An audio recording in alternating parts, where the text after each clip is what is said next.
It's time for story time with B again. I'm not that full of myself to think that anyone could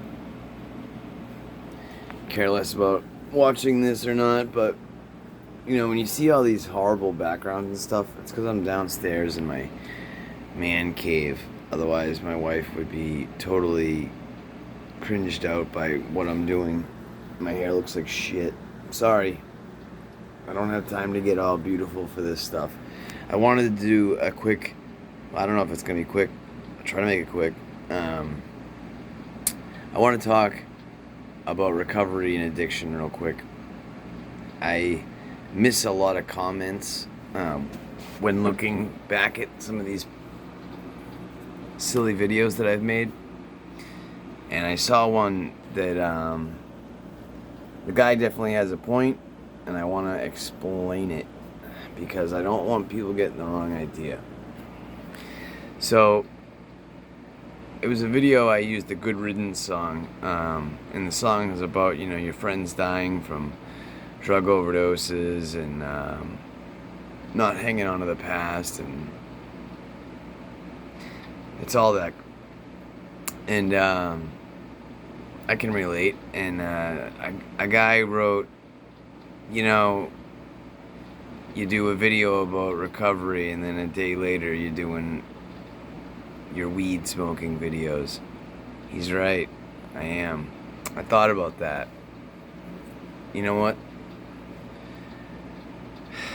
Weed is legal. So is alcohol. Every time I got arrested when I was younger, I was drinking. They were all stupid things. DWIs, fighting, drunk in public. I had one assault and battery on a police officer, but it's not like I tried to fight a cop. It was some sort of struggle, and I connected somehow. I guarantee you I didn't try to. I'm not like that. I'm not even a violent guy. But yeah, so that was the last straw. All that trouble, having a breathalyzer in my car. I drank a lot. I was a nervous kid. I found booze, alcohol. It made me much more comfortable. It was like, oh, this is the missing link. That first night I had enough beers to really come out of my shell. I was like, wow, this is why everybody drinks. I get it. If I could go through the rest of my life like with 3 beers in my system, I'd be fine. I could be the life of the party. I could talk to people. I could, and that's the beginning of alcoholism right there. I was probably 17, 18. I remember that night perfectly, and like I never turned back. I mean, it went from drinking beers on Thursday and Friday, Saturday nights, to drinking beers every night, to drinking cheap vodka daily. Disgusting. And I did that for years, and I lost all my friends. Like you fuck up everything when you do this. I never got in trouble once when I was sober. I tried many times to go to rehab, and I would get out, and I wasn't ready yet. I was too young. I was like a young alcoholic, around the age 17, 18, picked right up on it. I think if you have an underlying anxiety or depression disorder, you have a way better chance of getting hooked on something like booze or drugs, because they help take you out of that space, and they call it self-medicating. I know that sounds like a cop-out, but in a way it's true. You don't even realize you're doing it at the time. You don't like the way you feel. You like the way you feel when you're drinking. You like the way you feel when you're doing drugs. Of course, we went to all those raves. I talked about this before. Did all those street drugs that were at the raves and stuff like that. But the stuff that really caused me trouble was alcohol. And then after having a breathalyzer put in my car, I found painkillers. and they pretty much did the same thing for me that the alcohol would do. And yeah, I got away from alcohol, but I went headfirst into the painkillers and opiate world, and that's even worse. I mean, they're all bad, but it's a pathetic existence, scrounging up $40 every day just to feel somewhat normal. You know, it's a disgusting, pathetic existence, and I feel horrible for anybody that's going through it, because life is so much better without it, and it might be impossible to grasp that concept if you're in the midst of this. About 15 years ago, I mean, when I was 23, so that's 20 years ago, is when I went to my first rehab out in California. I don't recommend going to a posh rehab. It's not realistic. You know, you go out there, everything's all pretty and beautiful. I was on Laguna Beach, getting fed steak tips and beautiful hotel room. I was on the beach. Then you got to come back to this shithole, Massachusetts, Lowell, Lawrence, all these shitty cities up here north of Boston, after being out in beautiful Laguna Beach. No, go to a shithole rehab. It's more realistic, and that's what it's really like. And to be honest with you, I went to so many. By the end, I didn't care where I went, as long as it was gonna work. When you get to that point, you'll know it, because you're not gonna care about what rehab it is. You're not gonna care about any of that shit. You're just gonna want to get clean, and that's what I wanted, and I finally did. And I got off of everything. I stopped smoking pot. I mean, you know, once you get hooked on stuff, smoking pot isn't really that big of a deal anymore. But yes, I quit everything, including smoking weed. I didn't touch anything for like a good decade, and weed became legal in Mass.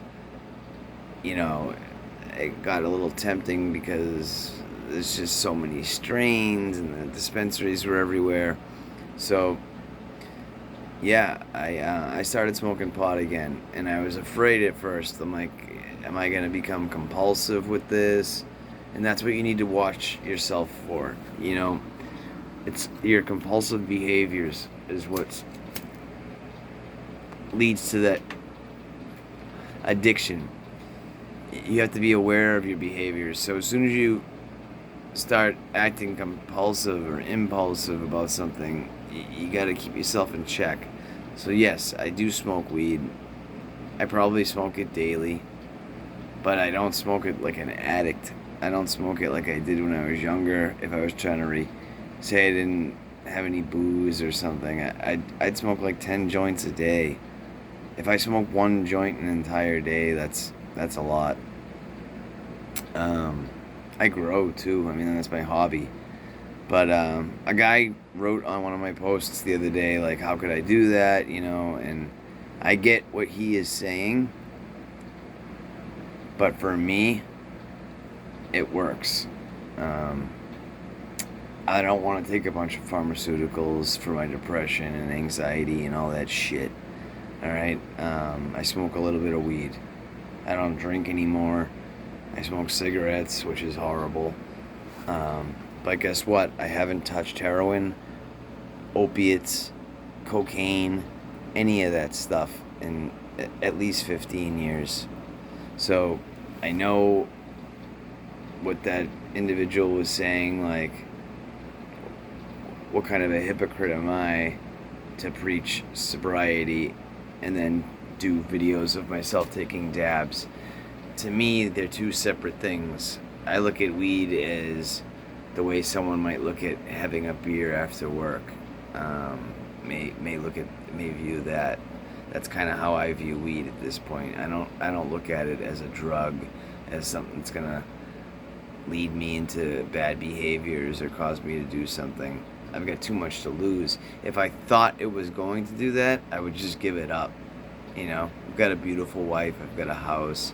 I have 7 dogs. Alright? I'm not gonna let weed ruin all of this for me. But, I don't know. I don't even know if what I just said helps anybody.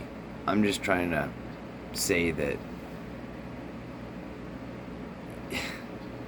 there's so much life to live, and being addicted sucks. Just go to the hospital. Tell them you need help. I've done that so many times in the past, and they make me wait for 24 hours to see how serious I was. When you're serious enough, you'll wait. You will. And I hope the best. I hope this video reaches somebody that needs help. I'm not saying like it's okay to smoke pot. Yeah. Smoke weed and just don't touch anything else. It's an individual decision. Trust me, I thought a lot about it at first. I was like, I don't know if I should be doing this. There's a little bit of guilt involved, but I realized it hasn't brought me back to any of those types of behaviors. And I keep my impulsiveness in check when it comes to smoking weed and stuff like that. I don't have a desire to smoke every 5 minutes. And I'm quite surprised with myself, to be honest with you, because I was the weakest pile of shit. I could not handle anything. I couldn't handle any stress. I couldn't handle nothing. And now I'm like Mr. Workaholic, running my in-laws' business, the mold business pretty much for them. Like, I'm crazy, like busy, and then making these dumb videos in my free time. Anyways, that's enough out of me. I hope you all do the best you can. And, I don't know. This is probably another cringy ass video.